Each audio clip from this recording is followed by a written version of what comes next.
خدا میں یہ اللہ رب العالمین کو محبوب اور مقرب ہے۔ اب جب قربانی کے جانور سے امت مسلمہ نفع اٹھا رہی ہے، دنیا میں نفع یہ ہے کہ اس کی ساری چیزیں تم کھا سکتے ہو، استعمال کر سکتے ہو۔ جو احادیث میں آپ صلی اللہ علیہ وسلم ایک 60 چیزوں کا ذکر آیا کہ وہ حرام ہے، ایک دلیل قطعی، ایک دلیل نصی سے، اور باقی آپ صلی اللہ علیہ وسلم کی احادیث مبارکہ سے۔ انما حرم علیکم المیتۃ والدم، یہاں ایک چیز وہ حرام کر دی جو وقت ذبح کا جو خون نکلتا ہے وہ حرام ہے، اس کو کھا نہیں سکتے۔ اگر وقت ذبح کے ٹائم اس کی دھار کپڑوں پر لگ جاتی ہے تو وہ ناپاک نہیں ہے، ذبح کے وقت خون نکلتا ہوا وہ پاک ہے مگر حلال نہیں ہے۔ پاک سے مراد یہ کہ آپ جانور ذبح کر رہے تھے، دھار کپڑوں پر آ گئی، آپ پاک تھے، آپ نے وضو کیا، پوری کپڑوں میں نماز پڑھ لی تو نماز ہو جائے گی۔ اسی طرح گوشت کا خون کپڑوں پر لگ گیا، ان کپڑوں میں نماز پڑھ سکتے ہیں، وہ حرام نہیں ہے، پاک ہے مگر حلال نہیں ہے، حرام ہے، کھا نہیں سکتے اس خون کو۔ باقی چیزیں آپ صلی اللہ علیہ وسلم نے حرام فرما دی، جو جانور کے خصیتین جو ہیں، لیکن عرف عام میں لوگ آج کل اس کو بڑے شوق سے کھاتے ہیں، ہوٹلوں پر بڑی مہنگے داموں بکتا ہے، ہم نے تو دیکھے بھی نہیں کہ کس طرح وہ کٹتے ہیں، بکتے ہیں، کس طرح کیا حساب ہے، تو وہ لوگ بڑے شوق سے قربانی کے دنوں میں دوسروں سے مانگتے ہیں۔ جب آپ صلی اللہ علیہ وسلم نے حرام فرما دیا تو اس کو مکروہ تحریمی، اور علماء کرام نے لکھا ہے مکروہ تحریمی، حرام کے قائم مقام تو اس کو نہ کھایا جائے۔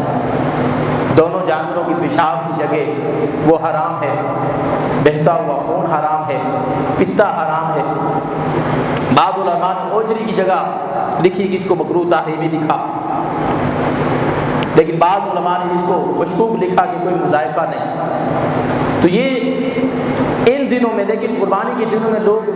ان چیزوں کو اتنا نہیں کھاتے، ہم گوشت اتنا ضائع کر دیتے ہیں، پورے سر جو میں نے دیکھے گلیوں میں پڑے ہوئے ہیں، اللہ ماشاءاللہ کسی نے بھیجا نکالا جو اس کی زبان نکالی۔ عام دنوں میں سری کا گوشت بھی بکتا ہے، عام دنوں میں یہ گوشت بھی بکتا ہے، اس کو بھی، لیکن قربانی کے گوشت کی تقسیم جو ہے شریعت میں آپ تو اس کی مقدار 3 حصے کر لیں۔ ایک جانور آپ نے کیا ہے 3 حصے کر لیں، اگر ایک حصہ ہے تو پھر اس کے 3 حصے کریں گے۔ جیسے 7 حصے ایک جانور میں آپ نے کیے، آپ کو ایک حصہ مل گیا، جب آپ نے 2 حصے رکھے تھے یا 3 حصے رکھے تو ان 2 حصوں میں سے 3 حصے کریں گے، سارا گوشت ملا کر 3 حصے کر دیں گے، ایک اپنے لیے، عزیز و بقارب کے لیے، غریب اور نادراں کے لیے۔ بخاری شریف، نسائی شریف کی حدیث معجم الکبائر میں بھی لکھا کہ ایک ساتھ آپ صلی اللہ علیہ وسلم نے فرمایا کہ قربانی کا گوشت 3 دن سے زیادہ نہ کھانا۔ صحابہ کرام نے 3 دن میں کھایا، ختم کیا، جتنا کھایا جا سکتا تھا کھایا،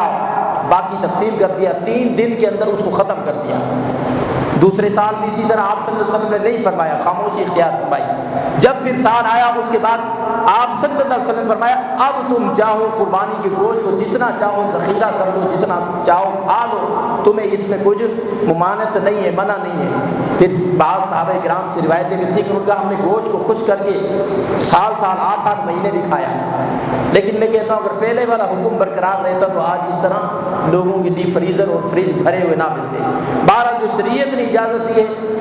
3 حصوں میں تقسیم کر دیا جائز ہے، سارا گوشت اپنے پاس رکھ دیا وہ بھی جائز ہے، لیکن اس کی برکتیں ظاہر ہو جاتی ہیں۔ اس طرح کہ اپنے آپ کو، اپنے رشتہ داروں کو اور غریب اور نادراں لوگوں کو تقسیم کرنا۔ اب قربانی کے جانور سے آپ صلی اللہ علیہ وسلم کی امتی نفع اٹھا رہے ہیں۔ سابقہ امتوں کو قربانی دی کہ وہ آسمان سے بجلی گر کے اس کو جلا دیتی ہے، نفع نہیں ہے۔ حضور کی امت کو قربانی دی کہ محبوب خالصتاً میری رضا کے لیے ذبح کریں گے، لیکن اس کا نفع یہ دنیا میں بھی ان کو ملے گا، اور آپ کی زبان سے آخرت میں بھی ان کے لیے نفع ہے۔ آخرت میں بھی نفع رکھا، دنیا میں بھی رکھا، اور اس عبادت کو اللہ رب العالمین نے، اللہ جل وعلا نے مخفی رکھا۔ کوئی یہ باور نہیں کر سکتا، کوئی یہ نہیں کہہ سکتا کہ تیری قربانی اللہ کی راہ میں قبول نہیں ہوئی، تیری عبادت اللہ کی راہ میں قبول نہیں ہوئی۔ یہ بندے اور رب کے درمیان مخفی ہے، یہ اللہ رب العالمین نے اپنے بندوں کی عبادتوں اور ان کے عیبوں پر اور ان کے اعمال پر پردہ رکھ دیا ہے، یہ ڈھانپ دیا ہے۔ دنیا میں آپ صلی اللہ علیہ وسلم کی امتی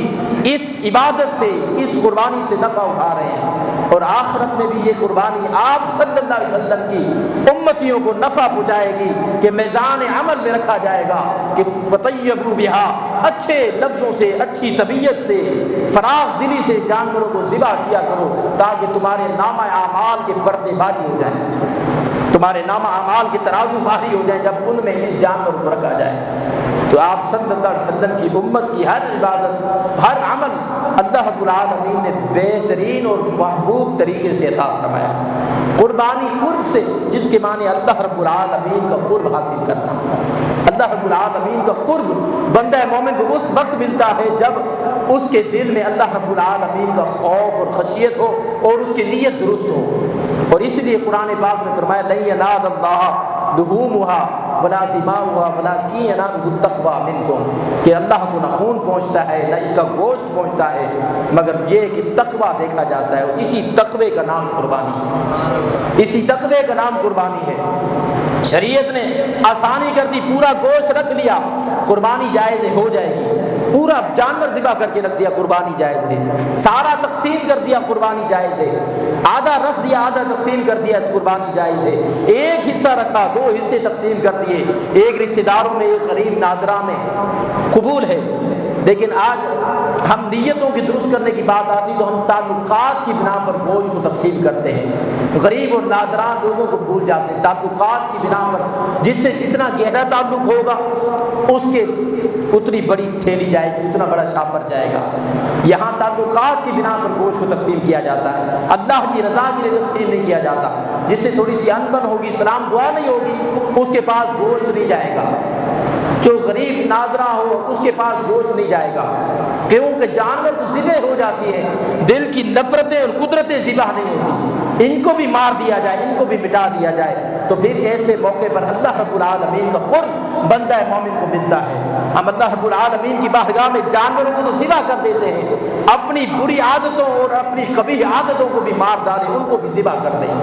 میں نے عید الاضحیٰ کے دن بھی کہا تھا کہ جانور ذبح کریں تو اپنی علائشوں کو، اپنی ان کی چیزوں کو نہ پھینکیں، لیکن اکثر لوگوں نے وہ باہر رکھی نہیں اور پھر ایک کونے کی طرف نہیں لگایا۔ ایمان صفائی کا درس دیتا ہے، الا ماشاءاللہ کسی ایک نے صفائی کی ہو، لیکن کیا ہے کہ وہ اسی طرح گلیاں گندی ہو گئی، تعفن اٹھ رہا ہے۔ ہر بندہ اگر 5-5 10-10 کلو چونا منگا کر اپنے قرب و جوار میں پھینک دیتا، گلیاں صاف ہو جاتی، یہ ہو جاتا۔ پھر نام یہ ہوتا ہے کہ یار جانور ذبح کیے ہیں، قربانی ہے۔ ان دنوں میں دوسرے لوگوں کو بات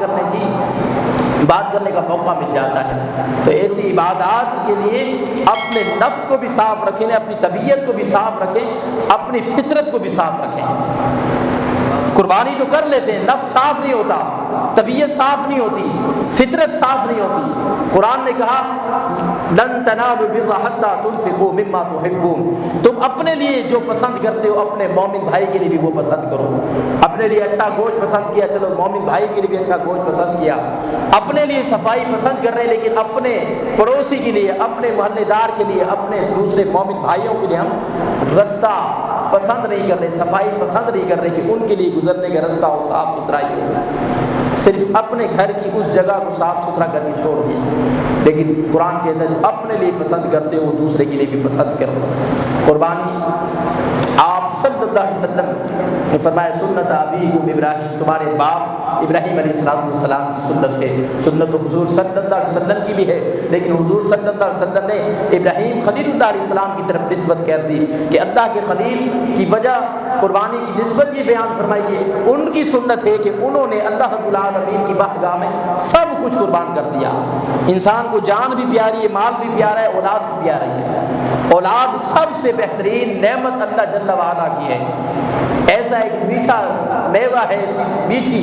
نعمت ہے کہ اللہ رب العالمین نے اس میں برکتیں رکھی ہیں۔ اولاد نیک ہو، فرما بردار ہو تو ہر شخص کو اس کی ضرورت ہے، نہ ہو تو بندہ ادھورا ہے، اور مل جائے تو پھر انسان کو یہ اللہ رب العالمین کی طرف سے بہترین نعمت ہے، اور اسی بہترین نعمت کی قربانی حضرت ابراہیم خلیل اللہ علیہ السلام اللہ رب العالمین کی بارگاہ میں ادا کرتے ہیں، اللہ رب العالمین کی بارگاہ میں اس فریضے کو انجام کرتے ہیں اور اس خواب کو سچ کر دکھاتے ہیں، اور رب العالمین کی بارگاہ میں وہ خواب سچا ہو جاتا ہے، اور آپ اس خواب کو حقیقت کا جامع عملی پہنا دیتے ہیں، عملی جامع کے اندر اس خواب کو اتار دیتے ہیں، اور پھر اللہ رب العالمین کی طرف سے ندا آتی ہے قد صدقت الرؤیا انا کذالک نجزی المحسنین۔ اب یہاں پہ فرمایا ابراہیم تم نے خواب کو سچا کر دکھایا، انا کذالک نجزی المحسنین، ہم محسنین کو اسی طرح کا اجر دیتے ہیں، اسی طرح کا اجر دیتے ہیں۔ اب ایک تفسیر مفسرین نے لکھا کہ یہاں محسنین کو اسی طرح کا اجر دیتے ہیں۔ جب یونس علیہ السلام نے مچھلی کے پیٹ میں دعا مانگی لا الہ الا انت سبحانک انی کنت من الظالمین فاجتبیناہ ونجیناہ من الغم، اللہ نے ان کی ندا کو سنا اور ان کو نجات دے دی غم سے۔ پھر آگے جو آیت فرمائی فاجتبیناہ ونجیناہ من الغم وکذالک ننجی المؤمنین، اور ہم ہر مومن کو اسی طرح نجات عطا دیتے ہیں۔ انا کذالک نجزی المحسنین، توجہ رکھیے گا، انا کذالک نجزی المحسنین، ہم محسنین کو اسی طرح کا اجر عطا فرماتے ہیں۔ یونس علیہ اللہ رب العالمین کی بارگاہ میں یہ آیت پڑھی لا الہ الا انت سبحانک انی کنت من الظالمین، تو ہی پاک ہے، تجھے ہی پاکی ہے، میں ہی اپنی جان پر زیادتی کرنے والا ہوں، زیادتی کرنے والوں میں سے ہوں۔ اللہ رب العالمین نے جب ان کی ندا کو سنا فاستجبنا لہ ونجیناہ من الغم، ہم نے ان کی ندا کو سنا یونس کی، ونجیناہ من الغم، اور غم سے نجات دی، اور غم سے نجات دی، ونجیناہ من الغم وکذالک ننجی المؤمنین، اور ہم ہر مومن کو اسی طرح نجات دیتے ہیں۔ اب اگر کوئی اللہ کا ذکر کرے، اللہ سے مدد مانگے، اللہ کا ذکر کرتا رہے، تو رب العالمین کا یہ فیصلہ ہے کہ ہم اس کو اسی طرح نجات دیتے ہیں جس طرح یونس علیہ السلام کو ہم نے نجات دی۔ اور یہاں فرمایا انا کذالک نجزی المحسنین، اور جو ہماری راہ میں اپنے سر خم کو تسلیم کر لے اور یہ عہد کرے یوم نحر کے دن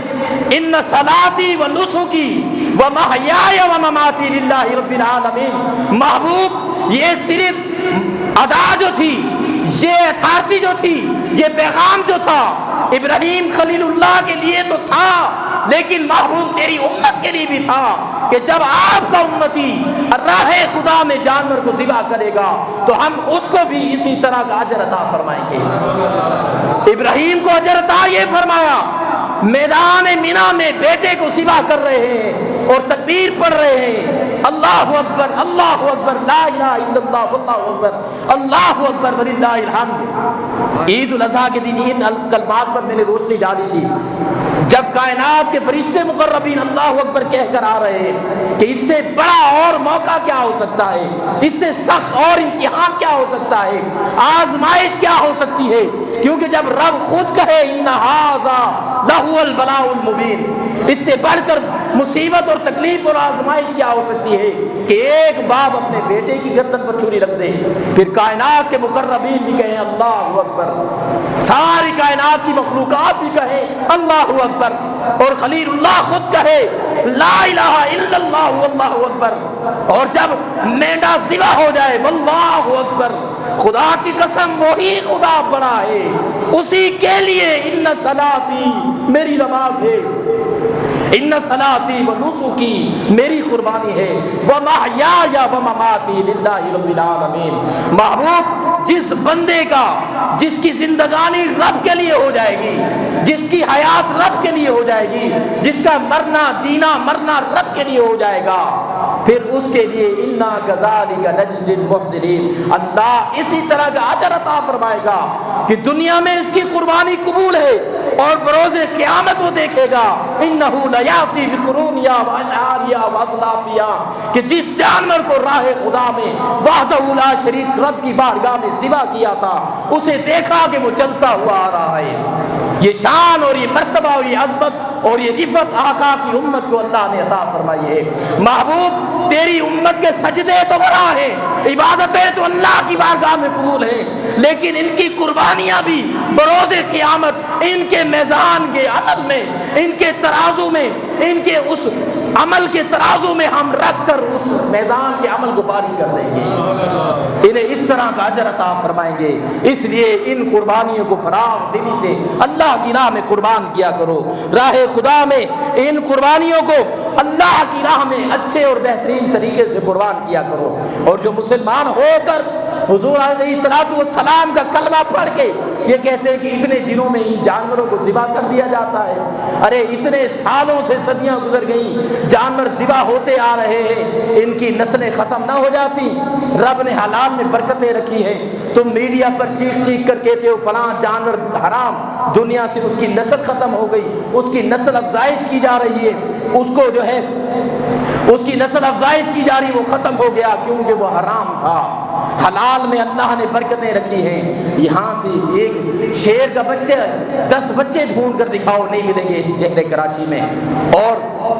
بکری کے تمہیں 1000 بچے بھی مل جائیں گے، گائے تمہیں 1000 بھی مل جائے گی، اور ذبح بھی کتنی ہوئی ہوں گی ان 3 دنوں میں۔ صرف پاکستان میں نہیں، پورے عالم اسلام میں کتنے جانور ذبح کیے جاتے ہیں، کتنے جانوروں کو راہ خدا میں ذبح کیا جاتا ہے کہ رب نے حلال میں برکتیں رکھی ہیں۔ جب برکتیں رہیں گی، حلال رہے گا، اس میں برکتیں ہوں گی، اور تا قیامت تک اسی طرح قربانیاں ہوتی رہیں گی، سنت ابراہیمی کو زندہ کیا جاتا رہے گا۔ اس دور میں میڈیا پر بیٹھ کر باتیں کرنے والے آنے والے دور میں بھی کرتے رہیں گے اور اپنے ایمان کو خراب کرتے رہیں گے۔ کلمہ تو مسلمان ہو کر پڑھتے ہیں، مسلمان ہیں، اور باتیں ایسی کرتے ہیں کہ اللہ رب العالمین کی بارگاہ میں ان کا قرب ہی نہیں ہے۔ وہ کبھی شریعت کو داغتے ہیں، کبھی آپ صلی اللہ علیہ وسلم کی سنت کو داغتے ہیں، معاذ اللہ کبھی اسلام پر اس طرح کی باتیں کر جاتے ہیں، اور کبھی اپنی زبان سے کفریہ کلمات نکال جاتے ہیں۔ جب رب کی بارگاہ میں عبادت آ جائے تو اپنے سروں کو جھکا دو،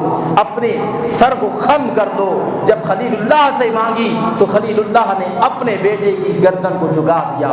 سر خم کر لیا، اور پھر گردن پر چھری پھیر رہے ہیں، اور رب العالمین خود فرماتا ان ھذا لہو البلاء المبین وفدیناہ بذبح عظیم۔ اس کی تفسیر مفسرین فرماتے ہیں جب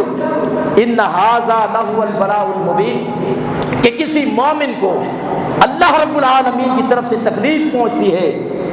اللہ رب العالمین اس پر اس کو اجر عطا فرماتا ہے۔ حدیث پاک میں کہ اگر مومن کو کانٹا بھی چبھ جائے نا، اس پر بھی اللہ رب العالمین اجر عطا فرماتا ہے۔ یہاں اولاد قربان کرنے کی بات تھی، اولاد ذبح ہو رہی ہے، وہ اولاد جو 100 سال کی عمر کے بعد مانگی، وہ اولاد جو ابراہیم خلیل اللہ کو جسم پر ریشہ تاری ہے، کب کبھی تاری ہے، بالوں میں چاندی اتر آئی ہے، بڑھاپے کا سہارا بننے والی ہے، وہ اولاد اللہ سے مانگی، اور پھر اسی اولاد کی قربانی رب العالمین مانگ رہا ہے، تو کیسی تکلیف ہوگی، کیسا غضن پہنچا ہوگا۔ لیکن رب کی بارگاہ میں تکلیف کیسی، رب کی بارگاہ میں یہاں مشقت کیسی۔ جب ہاجرہ سے شیطان کہتا ہے، ہاجرہ کہتی ہے اگر رب کا حکم ہے، ایک اسماعیل ہے، 1000 اسماعیل ہوتے قربان کر دیتی، اور جب اسماعیل سے کہتے ہیں تیرا باپ مجھے قربان کرتا ہے، کہا اگر رب کا حکم ہے تو پھر میں ایک اسماعیل 1000 دفعہ قربان ہونے کے لیے تیار ہوں۔ اور ففعل ما تؤمر کی تفسیر میں لکھا کہ ابا جان